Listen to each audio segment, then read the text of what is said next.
Reverse by Black K. Cat. Chapter 29. Requital. Oh! Is the first thing Yagura says, immediately followed by, "That bastard with the eye! I'm going to wring his neck!" Okay. Kurama concludes wryly, settling back on his heels. He's fine. Everybody back with offering. Yagura pushes himself away from the rocks with a grimace, sitting up a little unsteadily and pressing a hand to the back of his skull. "Thank you," he tells Kurama briskly. "I appreciate it more than you can know, getting me out from under that man's thumb." Memories of Madara and bloody red eyes make Kurama's smile slip sideways, turn it crooked and a little pained. Obito did it too, the night of Naruto's birth. Believe me, I understand. The Sharingan sucks ass. Glad you're back with us, though. That earns Kurama a quick look from several of the surrounding shinobi, Roshi and Utakata foremost. "Kurama?" Roshi asks sharply, expression pulling into a deep frown as he crosses his arms over his chest. Kurama waves it away. It's the past twice over now, and he's not about to bring it up. The ease from seeing Naruto, from managing something like a goodbye untainted by death and falling bodies, is like a pool of calm at Kurama's center, curled up in the midst of the full force of his chakra. He hadn't even realized it was absent until Naruto returned it, but it's like reuniting his yin and yang halves all over again. He's whole, more than just physically now. The sharp snap of heeled sandals on stone announces Mei's rapid approach, with the faint clank of Han following behind her. "Yagura," she says sharply, and there's temper like a brewing storm in her voice. "You little wham! I should punch you for everything you put us through these last few years!" Zabuza takes one look at her face and slides around to stand on the far side of Kurama, well out of range. Yagura simply glares back at her as he drags himself to his feet. He plants himself in front of Mei, who has over a foot on him in height and probably weighs as much as two of him. "Terumi, don't think I didn't know about you coveting my seat, witch. You can't have it. I'm the Yondame Mizukage." "Then you should actually do your job." Mei props her hands on her hips and meets him stare for angry stare. "It's all gone to hell while you were busy being brainwashed, so fix it!" "I will!" "Good! Fine!" Kurama isn't quite sure what happens next, but there's a brief scuffle that somehow ends with Mei hugging Yagura as if her life depends on it, stooped low to get her arms around him, and Yagura enduring it with a roll of his eyes and a fairly awkward pat on the back.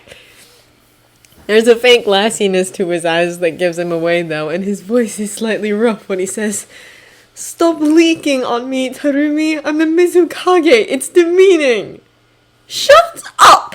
Mei tells him promptly. "This is probably the closest you're ever going to get to a woman, so pipe down and enjoy it, shrimp." Yagura makes a face and wiggles out of her hold with as much dignity as he can muster. Kurama assumes they're not supposed to see the way he brushes impatiently at his eyes. "If you even count, Harpy," he retorts, "still trying to trap a husband, I see." Mei smacks him in the back of the head without hesitation. "I'm at the perfectly eligible marrying age." That's certainly not a relationship Kurama saw coming. With a low, entirely amused snort, he rises to his feet as well, leaving them to their bickering as he steps back to Roshi's side. The Jinchuriki arches a brow at him, then says mildly, "That was an impressive light show. You know, I bet that Kopinen would be a lot more careful about chasing after you if you showed him something like that."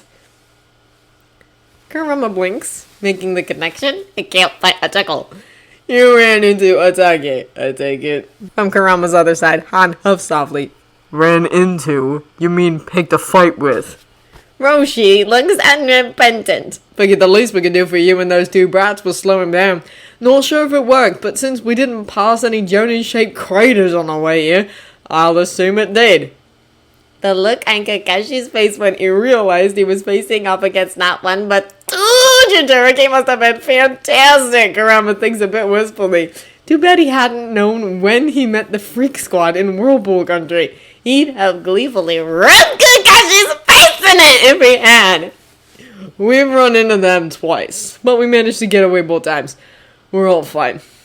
I'll go see you all." Roshi sounds insulted by the mere implication that there might be otherwise. It takes a heck of a lot more than a scrawny scarecrow of a Joni to take a Jinchuriki down. Han sighs. Roshi, I really don't think you're in any position to be calling people scrawny. With the humph! Roshi folds his arms across his chest. I'm the furthest thing from scrawny, you bullcat ice stick! Raid, it's Kurama, Kurama says with some annoyance. If you can manage 3 syllables, shark face. Zabuza just grins at him. Kubikiribocho slung casually over his shoulder. Let's leave the lovebirds to it, he says, jerking a thumb at Yagura and Mei, who are halfway down the path back to the village and still arguing. They'll clean up the mess that's going on. I'm gonna find the kid. Since there's only one kid Zabuza could be referring to, and Kurama's kids are currently with him, Kurama nods in agreement, falling into step with the swordsman. Utakata slips up to walk on his other side, but doesn't say anything even when Kurama glances at him, and he accepts that with a shrug. It'll be good for Utakata to meet the rest of the brats anyway, and he might feel a little safer around so many others like him. Not going to try and stab Yagura in the back and take that, he asks Zabuza, faintly curious. The point of the revolution was to try and usurp the Mizukage's position after all. Zabuza simply snorts. I think Mei would boil me alive, he says without even a flicker of hostility and a good amount of amusement. She and Yagura have been friends since they were kids. Besides, if our Mizukage is not batshit insane anymore, I got what I wanted. That was good enough. Kurama's psychopath theory is looking less and less likely with every passing minute. He bids it a rather wistful farewell, wondering if there are any villains out there without tragic backstories and understandable motivations. Seeing as Naruto couldn't turn around without tripping over a sympathetic enemy, he supposes not. Whatever, he dismisses, going to drop the damn blackmail now. That gets him a grin full of sharp teeth and... Oh... Kurama recognizes that look, actually. He has very awkward memories of seeing it on Sasuke's face just before Naruto ended up flat on his back or pressed up against the nearest hard surface. I don't know, Zabuza says casually, though his grin isn't going away. You gonna let me buy you a drink without resorting to it? It takes effort to keep his steps steady. Obviously, Kurama's never had to deal with anything even close to this before. It used to be a construct of chakra with all the lack of everything that implies. He's seen it, of course, even halfway experienced it through the eyes of his hosts, and Sage Hashirama attempting to court Mita was probably enough to scar it for life all by itself. But it's never been even close to the realm of his wants. I have no clue, Kurama wants to say but can't quite bring himself to. His vulnerability, maybe, and even with the memory of his Naruto's unshadowed smile so close, Kurama's still not big on leaving holes like that in his defenses. He casts a sideways look at Zabuza, assessing just for the heck of it, and lets his eyes linger. Attraction, at least, is something he's definitely felt secondhand, since Uzumaki are absolutely not shy about their sensualities or sexual urges. He thinks he can feel a shadow of it in himself, looking at Zabuza's angular face, the dark eyes watching him. More appreciation than anything, maybe, but it's interesting. Kurama's been human for almost 3 weeks now, after over 100 years watching how humans work from the outside, or more precisely, the inside, and he hasn't had the chance to think about it before, but all the curious things that Naruto and Kushina and Mito did, he can understand them firsthand now. All he has to do is poke around a little. Bakuses are curious by nature, and Kurama's no exception there. If you're trying to get me drunk, he says gruffly, trying to hide the twin sparks of wariness and interest, I'll warn you now you're going to need 9 or 10 bars worth of booze. Zabuza chuckles low and pleased. You wrote yourself with me, princess. I'm fine with it if you don't want to put out on the first date. Screw you, Sharkface. Kurama shoots back, though the bickering does make him feel slightly steadier. I just don't know if you're worth it yet. Please don't flatten. It's kinda terrifying. Roshi puts in from where he's drilling after them with On, and Kurama casts that dirty look over his shoulder. The shorter redhead raises his hands defensively, but subsides with a smirk. Better than watching you drool over that lady's lava release. Han points out mildly, tipping his hat down to hide his smile. It would work better if you didn't have at least 1.5 feet on even Zabuza! Roshi bristles, turning and kicking On hard in the shin. Over a flurry of verbal abuse, Utakata takes a step closer and says quietly, "We should ask Yagura to meet us after things have been settled in the village. I don't think he's encountered any of the other Jinchuriki besides me." The sharpness in his amber eyes says that isn't the only reason, and Kurama can easily make the leap, even if the kid is avoiding mention of it in front of Zabuza. Yagura's had the closest encounter with Obito in this time and might be able to recall something that they can use, since Kurama's more or less in the dark about the Uchiha's actions right now, beyond him being that shadow leader of Akatsuki and not having decided to infiltrate his own organization as Tobi yet. It's a good idea. "You're a smart kid," he says, and means it wholeheartedly. "Thanks for helping in the fight too. That was clever of you." Utakata ducks his head a little, but there's a faint pleased smile on his lips. "I didn't want to get in your way, since we've never fought together before, but I thought I could help. I'm glad it worked." "Give him plenty of time to pull the hat rake out of his butt," Zabuza says, eyeing Kurama again. This time it's less lustful and more as if he's measuring Kurama for a coffin. "We should have that spar sometime, Red." Kurama snorts derisively. "Yeah, no. I'd be picking you out of my teeth in 10 seconds flat, sword freak, if you even lasted that long. But I think Yukito is still up for kicking your ass if you're hard up for sparring partners." "Scared?" Zabuza thoughts. "Can't beat an opponent unless they've been brainwashed for decades." "Oh, shut up. The only thing scary about you is that you seem to think the piranha teeth work is attractive." "I haven't had any complaints. Want to try and see for yourself, Fred?" "What did I just say about the flirting?" Roshi complains and ducks obligingly when Kurama takes a swing at him. Kurama's claws skim the tips of his hair and he huffs his disgruntled disappointment, pulling back. "I don't know," he challenges. "Want to try saying it again? Louder, this time." Roshi hardly needs encouragement to be loud. Han sidesteps another kick aimed at his kneecaps this time and raises his head, looking down the road to where it curves around a stand of trees. "Incoming, Kurama." "Mobile watchtower," Kurama thinks in amusement, turning back to watch the path. His ears catch familiar footsteps flying flat out over the dirt, and a moment later Naruto BAM! Rolls around the turn. For an instant, Kurama is prepared for anything from homesick tears to Obito and at pursuit, but then he realizes Naruto is beaming and laughing, running with his arms outstretched. With a chuckle, he pushes past Zabuza, stepping to the front, and crouches down just in time for the little boy to slam vitally into him. He grunts and rocks back on his heels, but manages to redirect momentum as he rises, hauling Naruto up with him. He hugs him tightly, burying his face in familiar blonde hair, and can't find a smile of his own. He's said goodbye to his Naruto. This is the one that needs him now. "Hey there, kid," he murmurs. "Miss me?" "Kurama-ni!" Naruto pulls back to give him a wide grin. "You're okay! There was a big explosion and lots of chakra, and Yukito got really worried for a bit, but you're okay now!" Kurama chuckles, skipping a hand through his wild hair. "Not a scratch on me," he confirms. "You were good for Yukito and Haku." "Of course!" Naruto says like it's a foregone conclusion and not a vague hope Kurama had clung to. "Garani helped Haku make lunch, and Fu washed the clothes, and then Yukito helped her hang them up." "That's a lot you guys got done," Kurama approves, tweaking the tip of his nose. He half turns so that Naruto can see his companions. "Remember Roshi from the inn in Ame?" Naruto waves cheerfully. "Hey! I remember! You're the guy with the pointy beard like Okage Jinji's, but bigger!" Roshi touches his beard a little subconsciously, but manages to smile in return. "Hello again, Naruto." Han snorts quietly, moving forward and bends down to put himself at eye level with Naruto. "Hello, Naruto." He echoes. "I'm Han, Jinchuriki of Kokuo, the Gobi. Kurama saved my life and I'm in his debt, so if you ever need anything, just ask it of me."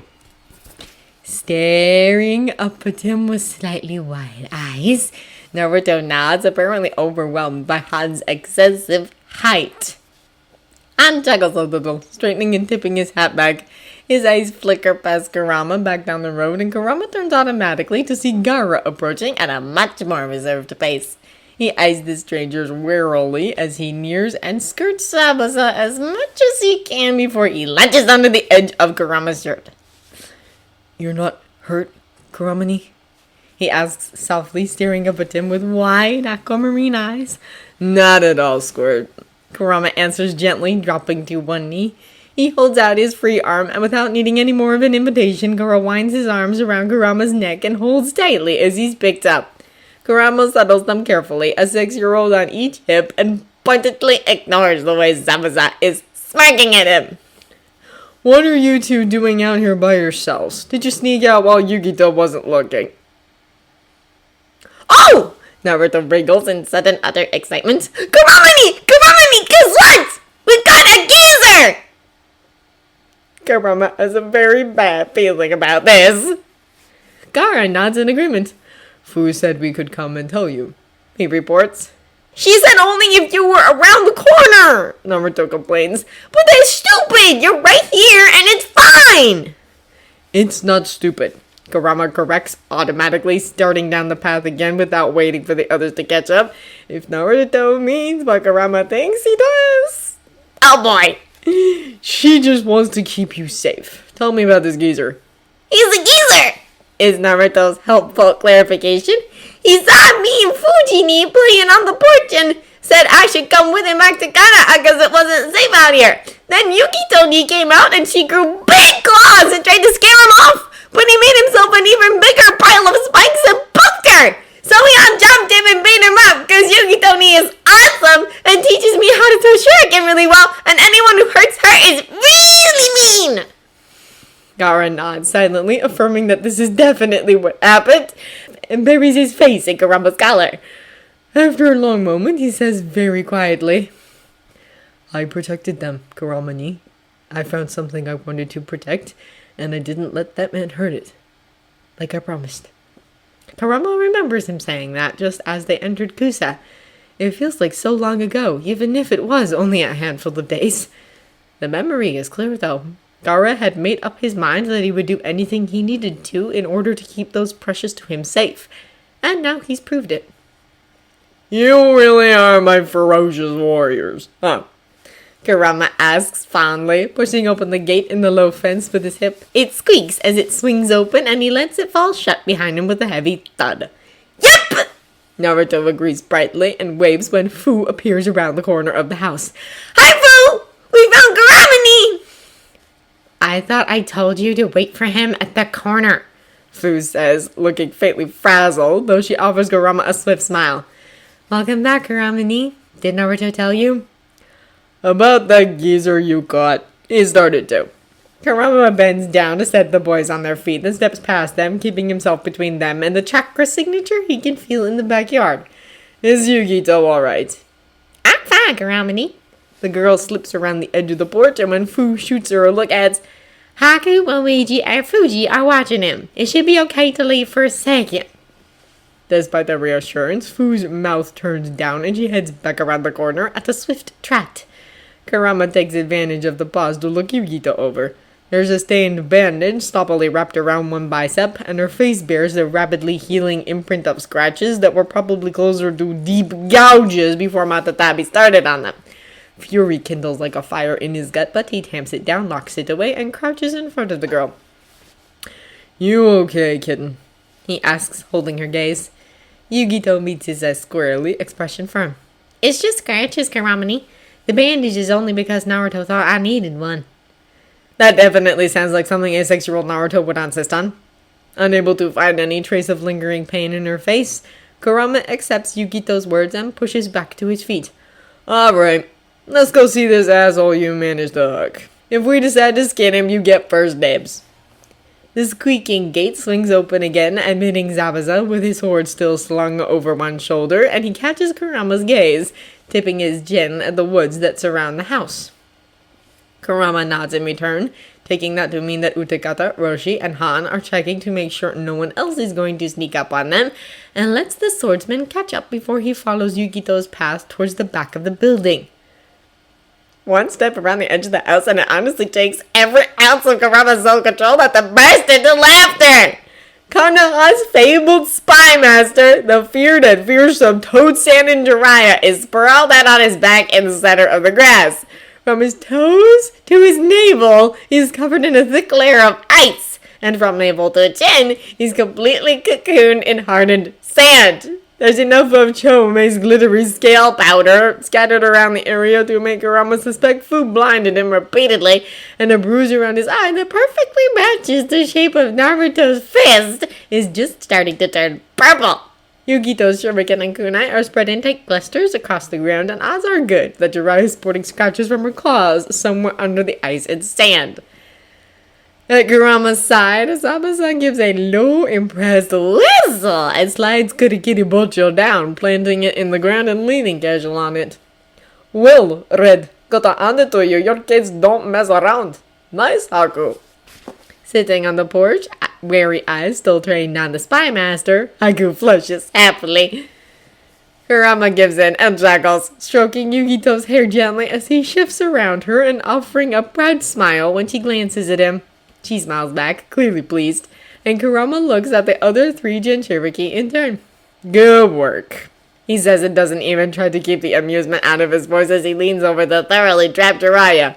Hello, Toad Sage. Fancy meeting you here. Funny, Jiraiya says, narrowing his eyes. I don't remember seeing you around. How did you trick Naruto into playing along with you kidnapping him? Abruptly losing his humor, Kurama scowls. I'm Uzumaki Kurama. He growls and sees dark eyes go wide as the family name registers. No tricks, asshole, I promise. But I figured if his godfather wasn't going to step up and take a little fucking care of him, his uncle might as well. Kushina doesn't have a brother, Jiraiya says low and threatening. I would have known. Kurama snorts, stepping back. Would you? Heck of a lot of rubble to dig through just to get to Uzoshio's genealogies. Jiraiya scoffs. And the Kazekage's kid? The granddaughter of Taki's headman? Kumosuke Jinchuriki? I suppose you're all magically related? He could deny the implied accusation, but Kurama's really, truly not in the mood to deal with a bastard who tried to hurt a kid. Who did hurt a kid. Yukito might be a kick-ass Konoichi, but Jiraiya is roughly 4 times her age. He should know better. Yeah, no, them I kidnapped. And they're pretty happy about it, too. We are, Fu agrees, crouching down on Jiraiya's other side with a Threateningly cheerful smile. She winks brightly when his eyes land on her. Hi, geezer. Kurama needs my actual favorite person in the whole world, so every time you read to him, I'm going to kick you, okay? Somewhere painful. Jiraiya blanches and nods quickly. A rustle in the bushes has his eyes snapping left and warily tracking over Roshi and Han as they wade out of the tangled undergrowth and draping branches. Utakata, a silent shadow behind him. Clap, Roshi grunts, then crosses his arms over his chest and Stares grimly down at the Toad Sage. So, are we cutting pieces off? Fitting him to the foxes? I could do with a bite, Momiji says judiciously, uncurling himself from one of the porch beams and leaping lightly down to the deck. He pads over, sniffing delicately, and has... I usually like the younger, more tender stuff, but old, tough, and stringy will do in a pinch. Stringy! Jiraiya's face goes through several contortions as though he wants to protest but can't figure out whether it's a bad idea or not. Kurama snorts. Sorry, Momiji, I think I've got a better idea. I'll find you some fish to make up for it, okay? When he looks down again, Jiraiya is watching him warily. With a smirk, Kurama raises his hands. It's not torture. We're not actually animals. Well, some of us. How about a trade instead? And it's a bad idea. Then again, Kurama's had a lot of bad ideas over the last few weeks, but they've all turned out okay eventually. This was not all that different, and if it all goes well, it'll fix a heck of a lot of what went wrong. A trade, Jiraiya repeats dubiously. If you think I'm just going to hand over Naruto... You don't have a damn thing to do with Naruto right now. Kurama growls and it rumbles in his chest just a little too deep for human vocal cords. Jiraiya's eyes narrow, but Kurama doesn't give him time to ask his question. No, you're looking for Akatsuki. I know their names, their faces, their powers, and where they're hiding out. I know their leader, and who's actually controlling them, and what their master plan is. All their dirty little secrets, their weaknesses, their motivations, and I'll tell you. All I want in return is for you to call off Konoha. If I can stay with Naruto, I'll bring him back to his village myself, but I stay with him, or everything's off. Shock is written plainly over Jiraiya's face, shock and a little bit of awe, mixed in with confusion and disbelief in equal measures. You? Why? He demands. Kurama gives him a bitter smile, and it doesn't come quite as easily as it once did, as it did even yesterday. But it's still simple enough to sum it up. All he has to think about is Kaguya, his Naruto, his blood on summer grass, and the end of everything. Because Akatsuki's leader took everything from me. I survived. My best friend didn't. And I want to destroy her for that. Jiraiya hesitates. He looks at Kurama narrowly, glances over to where Naruto is tucked safely behind a grim-faced Yugito. A long minute of silence, and then he finally says, Swear you'll take it back to Konoha. Swear to me. I swear on the Sage of Six Paths and on the name I was given. Kurama says immediately, That's not an oath I'm willing to break. It had better not be. Jiraiya wriggles a little, and when his prison doesn't so much as budge, he gives up with a sigh. I swear on Mount Myoboku I'll talk to Sarutobi. I can't do anything about the other villages, though, if you took their Jinchuriki. You're on your own with that one. Roshi huffs loudly at that. Right. Like any village in existence can tell 9 Jinchuriki what to do when they're all together. With a hum of quiet agreement, Han props his shoulder against a sturdy sapling, leaning carefully. The tree bows under the combined weight of the big man and his even heavier armor. I would very much like to see them try. People are jerks, is Fu's verdict. Me and Gaara and Naruto and Yugito are all sticking with Kurama ni. Nobody can make us leave him. He's our Kurama ni. With a quiet chuckle, Kurama ruffles her hair. Yeah, sweetheart. Up. Haku, Gaara, care to let him go. From his perch on the steps, Haku turns to look at Zabuza, who shrugs carelessly. The boy inclines his head, then waves a hand, and the ice slides away. Gaara, Kurama asks, turning to look for the little boy, and almost trips over him. The messy redhead presses against his thigh and shakes stubbornly. Kurama stares down at him for a moment, then sighs and crouches down, putting himself at eye level. Gaara, he's not going to hurt us. But even if he does, I trust you. You're strong enough to stop him. You're strong enough to stop anyone who's going to hurt what you love. I believe that, don't you? There's a long pause, and Gaara's hold on his pant leg tightens. Then slowly he looks up and says, I can do it, if I have to. I know you can. Kurama leans forward and presses a light kiss to his forehead right next to the kanji he carved into his own skin. And we'll help too. All of us. You know that, right? This time the nod comes more quickly. There's a hiss of sand sliding back into the ground, and then Jiraiya sits up slowly, weary eyes flickering between the 9 people and 2 foxes in the yard. He makes no move to rise, but looks past Kurama to Naruto and tries for a smile. Hey, kiddo. Quite the punch you've got there. Naruto gives him a mulish glare and sticks his tongue out. Zabuza laughs with a definite mocking edge, leaning on his sword like a casual threat. Kurama just sighs because no way in hell did he think this was going to be easy, but... well, he didn't think that it would leave him the only reasonable adult on their side of the room. Fantastic, he mutters and almost thinks he can hear his Naruto laughing. Of course the master would get a kick out of Kurama going head-to-head with his godfather. The things I do for you, Kurama thinks, and only kinda means it.